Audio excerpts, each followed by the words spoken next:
Hello, ladies and gentlemen, welcome to this channel once again. Life is very funny, and at a point in your life, you may receive a call, and that call will make you understand the nature of a thing you wanted to do. Maybe you're receiving a call from your workplace being told, hello, you've been fired, and I'm your boss, and I wanted to inform you all, hello, you've been promoted.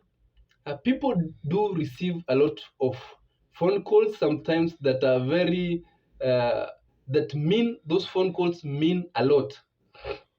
Now, before Rigathi Gachagua was impeached on Tuesday, on Monday morning it said that he received a phone call from his boss, His Excellency President William Samoei Ruto. A call that it said that it never lasted for more than 1 minute. So Kenyans have been really asking, what did the president tell his deputy at that exactly time? Because eventually the impeachment took place, and after that call, Rigathi Gachagua was now sure that he was on his own. And while he was walking to even parliament, there were all indications that you've already been impeached, because those members of parliament had all indications to show exactly that they are going to impeach him, despite the defense Rigathi Gachagua did bring to the National Assembly. I think it was a phone call that meant a lot to the deputy president, and maybe he even tried to talk to his boss, president, and tell him, hey boss, can we find an alternative? Because if you're called by your boss and you're being told maybe this is what's happening, you're going to be fired or you're going to be demoted, all things have happened, you'll try to pull up some defense and ask, how can we do? Can we find an alternative to this? Can we do this? And I think those attempt to save himself might have failed, because one, it was too late. It's a thing that has been piling up, and it was too late to make any changes, and it was an honorable thing to do from the president to call him and tell him, hey, this is how things are going to go in the National Assembly, and it's confirmed that these members are going to surely impeach you. I think Rigathi Gachagua is a man who has really gone through a lot. His members of the National Assembly from his county, working, even participating in the impeachment while you are the deputy president.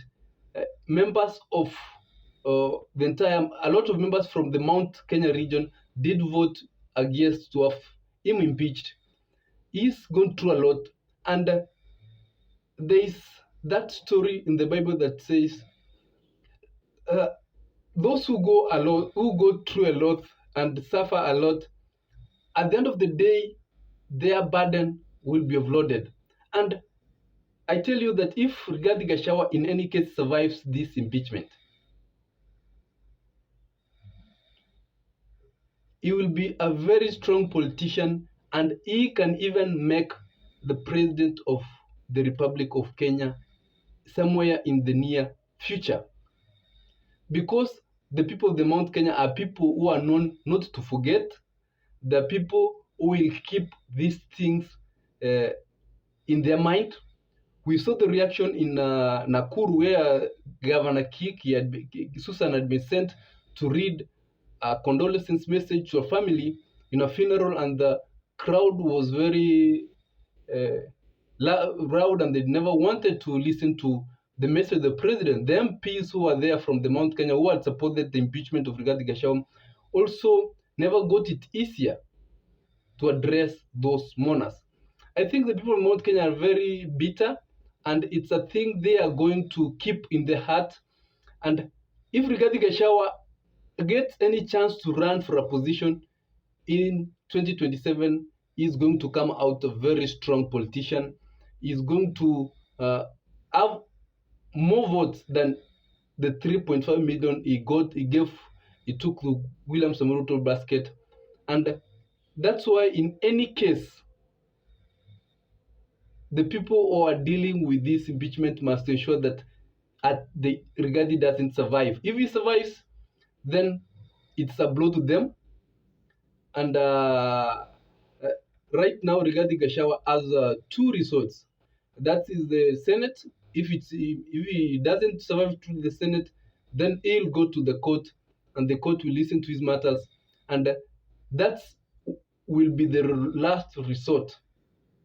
If he survived through the courts, then it's going to be a very difficult time him with President William Samoei Ruto, because he will come out, start addressing issues that Kenyans are facing. He's been calling himself a truthful man and saying that the reasons why he's being impeached is because he's been addressing issues that uh, people don't want him to talk, truthful issue that a lot of members of parliament don't really want to hear him talk about, including the fictions which he said he refused to take into account, include the accusation he made to the NIS, which he said that he has any right to accuse the NIS, and a lot of issues. We'll be following, and I'll be updating you, ladies and gentlemen, what will be happening. But if you're watching for the first time, always take a second or two, subscribe to this channel so that whenever you're doing such information, you are always notified. And you can tell me where you're watching from the comment section, so that and what you think about especially that 1 minute phone call that Rigathi Gachagua did receive. Have a nice day, ladies and gentlemen.